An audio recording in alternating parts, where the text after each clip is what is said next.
Thanks for joining me today. My name's Mrs. B and you've come to Artlife. This is video number 2 of 3 videos teaching you all about stop motion claymation animation. So in the previous video, I went through all the things that you need to do to get ready for filming. If you haven't watched that yet, you probably need to go back and view the first video.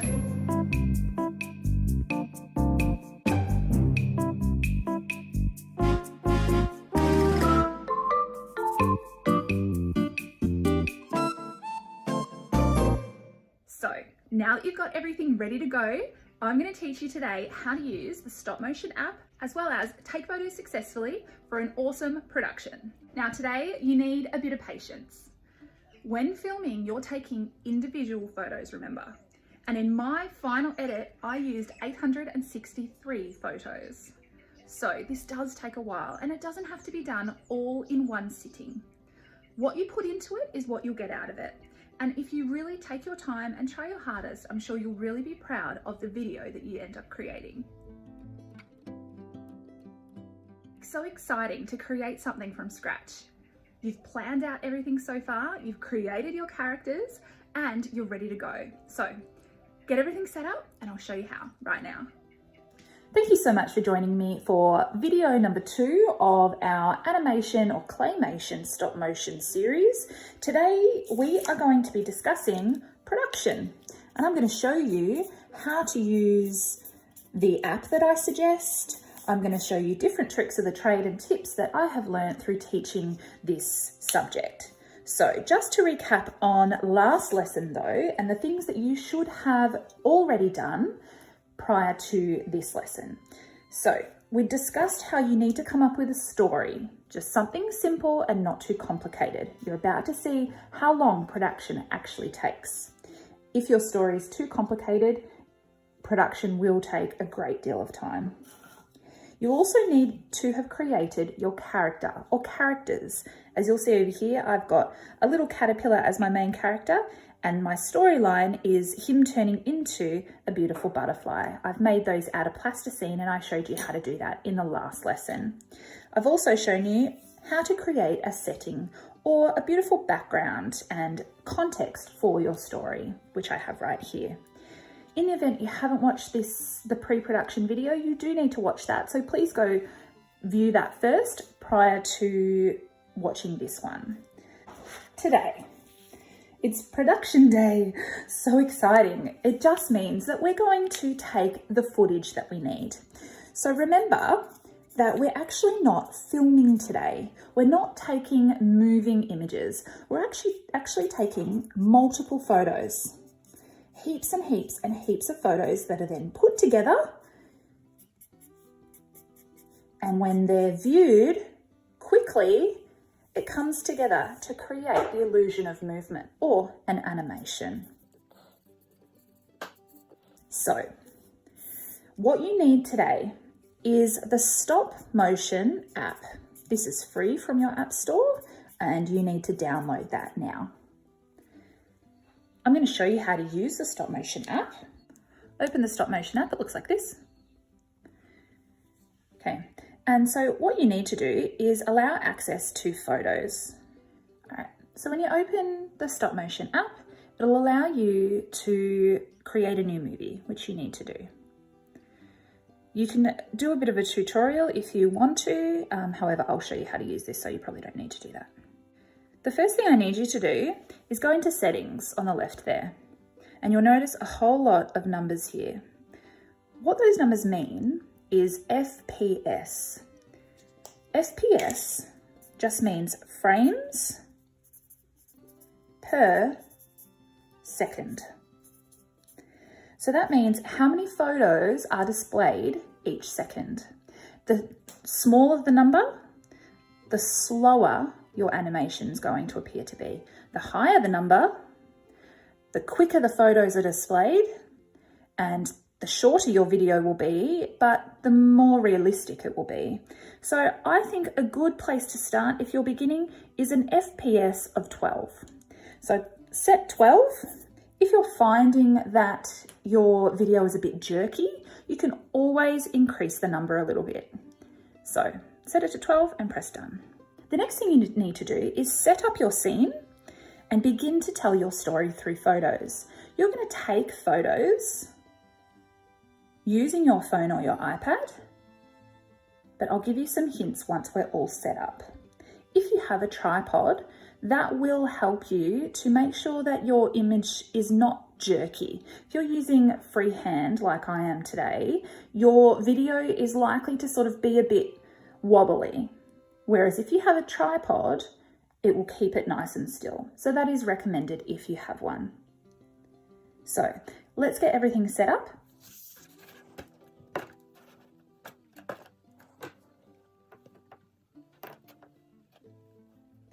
So as you can see here, this is my scene. Now, when taking photos, you need to remember to consider the entire frame. So for example, if I'm going to take a photo, I don't want to be this far away. That's because there's too much information going on. You can see my entire kitchen, including the dishes on the sink, and everything within the frame is confusing. What I want to do is take a big step in, make sure I've framed my image really well so that I can just see my scene, and my main character is what people are going to notice. So this is my setup. I've got my stop motion app open here and I'm ready to take photos. So you take a photo through pressing this button here, but what you need to do is actually not just take one photo at a time. I suggest that you take 4 photos at a time. 1, 2, 3, 4 of the exact same thing. This is because if you just take one photo, your video will play way too quickly and the information will be missed by the viewer because it will just be played out really, really quickly and it will be too short. So we are always taking at least 4 photos. I've framed everything really well. You might even choose to start your character outside of the frame. If you can see my image here, you can't actually see my caterpillar. You can just see the setting and you're sort of setting the scene. So I suggest that you take about 12 photos to start off with, just to set the scene and give people an idea of what your video is all about. Notice that I'm really resting my hands quite strongly against the table so that I can keep my phone here nice and still and not wobbling about like this. Otherwise, your video will look like that when you're done. So I'm going to take 12 initial photos of my setting here, and then I'm going to introduce my character very slowly. So 1, 2, 3, 4, 5, 6, 7, 8, 9, 10, 11, 12. Okay, at this point, what I'm going to teach you to do is use this very important function on the left here. What you'll notice is a little slider. Okay, what that is doing is actually showing you the original photo or the very last photo. As I make it darker there, you can actually see the last photo I took. What that's going to do is help you to line up your photos so that they play in a nice sequence. So this photo or this image is going to help me to line up, now that I've moved out of the way, it's going to help me to line up back to the original spot that I want to get to. So if you sort of do that, put that in about halfway, you can see it's fading, or you can make it stronger, but you need to be able to see what you're taking a photo of as well and try to line it up. So use this and that will help you. You can see that it means that I can actually line up my photo quite well. So what I'm going to do now is slowly introduce my character. If I were to just pop him into shot like that, it wouldn't make a lot of sense. It would be like he just appeared as if it were magic, which doesn't make a lot of sense for my movie. So I want to introduce him really gradually, which means I'm going to take a whole lot of photos to bring him into shot. So I need to line up my last shot and I'm going to introduce him just a tiny bit of his face. Now remember, I'm going to take 4 photos of this one spot. All right, try and line up the last photo. best you can. And I'm going to take 4 photos. 1, 2, 3, 4. This is why a tripod really helps, because I need to try and keep this in the same position as well as move this guy ever so slightly. Now, you need to move them really, really, really slowly. Your character needs to move inch by inch by inch. This is what I mean by how long claymation can really take. If you move him too quickly, like this, your image is going to be extremely jerky and not give the illusion of movement. It's not going to fool anybody. So we want to introduce the character extremely slowly. So I'm just inching him forward a tiny amount. Oops. In the event that your hand is in one of the photos, you'll just need to delete that during post-production.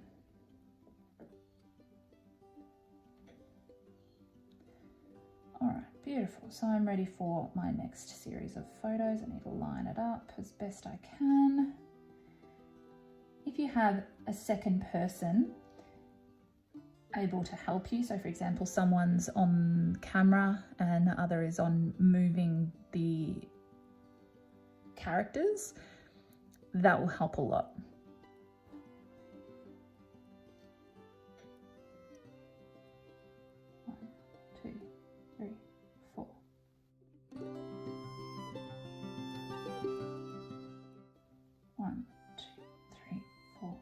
So use the display of the last photos you can possibly see there to help you with knowing how far to move him.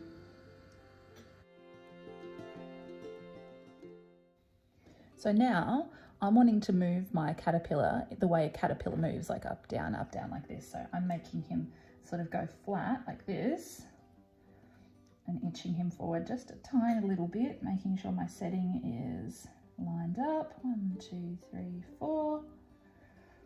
And then as I bring him in, I'm going to move him up again.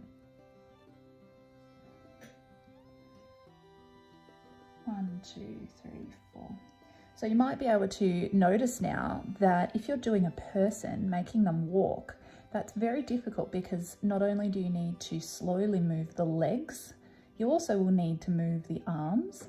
So there's a lot of movement happening between each shot.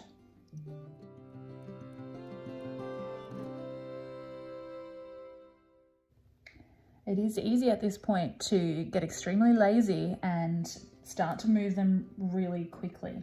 But really the time that you put in, and if you just do bit by bit, you will be really proud of the outcome if you really put this time in. I'm going to start to make him change direction. What you can also do is consider different camera angles. So for example, for that opening scene, I've kept the same angle. I've used the table for stability, but you can also change camera angles. For example, you can do a close-up.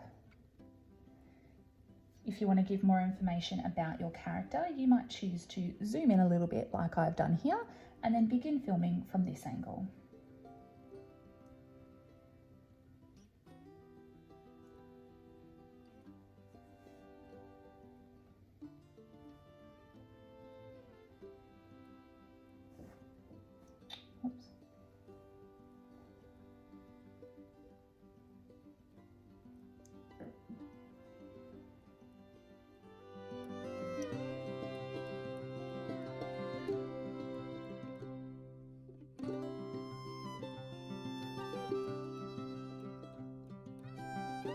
I'm going to reveal the next part of my story, which is this cocoon here.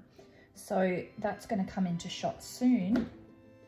I might just leave that there. And so that will start to come into shot as I move my camera around.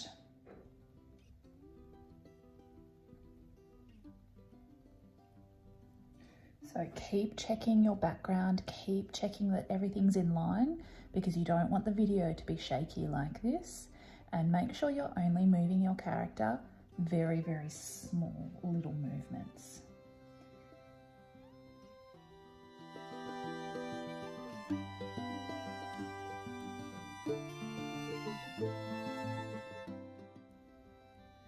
So I've actually taken 234 photos so far. And so it happens very, very quickly, especially if you're taking a few different, 4 different photos at once. But what I'm going to do is actually preview my work now and see how I've gone so far. So if you press back, here are all the photos you've taken. And let's have a preview. Play.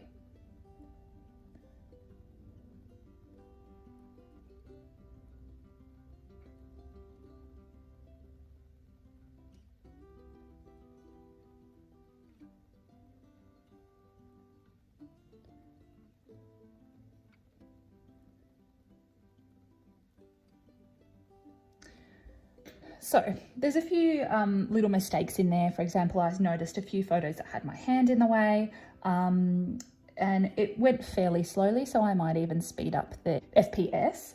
But for now, I'm fairly happy with it. I think I need to work on not being as jerky.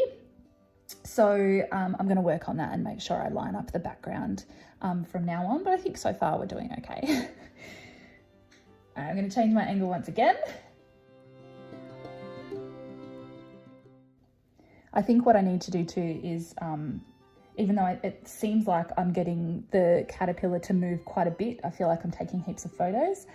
It doesn't really resonate that way when you watch the video. So I think I need to make him move more. But now that I want to take photos again, I just need to press the camera and I can continue to take photos and add to my film.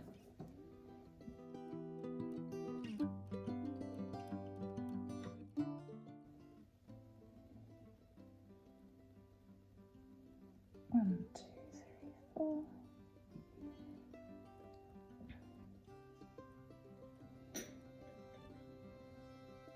One, two, three, four. Just filming sort of the finale of my video now. My caterpillar has gone into the cocoon and is turning into a butterfly. So I'm just sort of raising the butterfly out of the cocoon now. Obviously very slowly, as I've been showing you, just slowing tiny little movements at a time.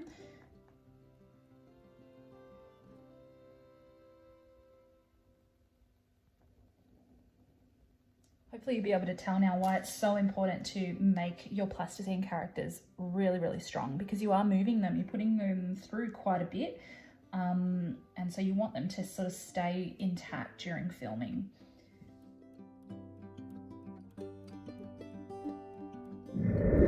So I have just finished filming or taking photos. In my final video, I have 864 photos that I took, and that will probably amount to about 30 seconds worth of video. So I'm going to watch it now for the first time to see how it went. It is okay if there are some mistakes. I'm going to teach you how to fix some of these mistakes and add some final touches in the next video, which is called post-production. But for now, my production is over and I hope you have enjoyed doing yours. Let's have a look at mine.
There we go. So that was probably more than 30 seconds. So I'm quite happy with my video. As you noticed, I needed to tackle the challenge of getting my butterfly to fly in the air without seeing my hand. So I had to direct my butterfly to the corner of my viewing frame, and then I was able to lift it up by not showing my hand sort of in the corner there. So that's how I problem solved that situation.